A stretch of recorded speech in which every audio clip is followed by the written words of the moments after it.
بسم اللہ الرحمن الرحیم وبہ نستعین وصلی اللہ علی نبینا محمد وعلی آلہ وصحبہ اجمعین ومن تبعہم بإحسان الی یوم الدین وبعد۔ قال اللہ تبارک و تعالی وَإِن كُنتُم فِي رَيْبٍ مِّمَّا نَزَّلْنَا عَلَىٰ عَبْدِنَا فَأْتُوا بِسُورَةٍ مِّن مِّثْلِهِ وَادْعُوا شُهَدَاءَكُم مِّن دُونِ اللَّهِ إِن كُنتُم صَادِقِينَ فَإِن لَّمْ تَفْعَلُوا وَلَن تَفْعَلُوا فَاتَّقُوا النَّارَ الَّتِي وَقُودُهَا النَّاسُ وَالْحِجَارَةُ أُعِدَّتْ لِلْكَافِرِينَ۔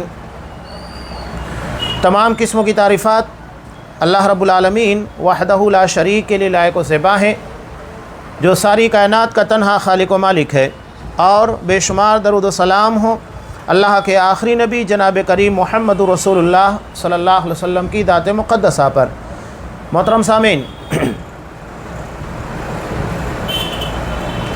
انبیاء کی صداقت کے لیے اللہ انہیں کتابیں بھی دیتا ہے، اس لیے کہ رسول جب تک موجود ہوتا ہے لوگ اس کی تعلیمات اور اس کی باتوں کو سنتے ہیں، لیکن رسول کے جانے کے بعد کتاب ایک ایسی چیز ہوتی ہے جس میں رسول کی تعلیمات موجود ہوتی ہیں، اور لوگ رسول کے جانے کے بعد بھی اس کے پر آسانی کے ساتھ عمل کر سکتے ہیں۔ چنانچہ نبی کریم صلی اللہ علیہ وسلم کو سب سے بڑا معجزہ جو عطا کیا گیا وہ قرآن مجید کا ہے۔ قرآن مجید ایک ایسا معجزہ ہے جو آج بھی ہماری نظروں کے سامنے ہے۔ اب یہاں معجزے کے تعلق سے یاد رکھیے گا کہ معجزہ ہر وقت اور ہر زمانے کے اعتبار سے ہوا کرتا تھا۔ اب جیسا کہ حضرت موسیٰ علیہ السلام کے زمانے میں جادوگری عروج کے پر تھی، چنانچہ اللہ تبارک و تعالیٰ نے حضرت موسیٰ علیہ السلام کو ایسا معجزہ عطا کیا جس کے سامنے سارے جادوگر بے بس ہو گئے۔ اب یہاں جادو اور معجزے کے درمیان بہت بڑا فرق ہے۔ جادو جو ہوتا ہے یہ نظروں کے پر، جسے ہم نظر بندی کہتے ہیں، یعنی نظروں کے پر کیا جاتا ہے، حقیقت میں وہ چیزیں تبدیل نہیں ہوتی۔ اب جادوگروں نے فرعون کے دربار میں اپنی رسیاں، اپنی لاٹھیاں پھینکی تھی تو حقیقت میں وہ سانپ نہیں بنی تھی، بلکہ قرآن مجید کہہ رہا ہے یخیل الیہ من سحرہم انہا تسعی، ان کے جادو کی وجہ سے ایسا خیال گزر رہا تھا کہ وہ دوڑ رہی ہیں، حالانکہ حقیقت میں ایسا نہیں تھا۔ اور معجزے میں ایسا ہوتا ہے کہ چیزیں حقیقت میں بدل جاتی ہیں۔ حضرت موسیٰ علیہ السلام نے اللہ کے حکم پر اپنی عصا کو ان لوگوں کے مقابلے میں ڈال دیا، جیسے ہی انہوں نے اپنی عصا کو نیچے رکھا وہ حقیقت میں اژدہا بنی اور تمام جادوگروں کے جادو کو نگل گئی۔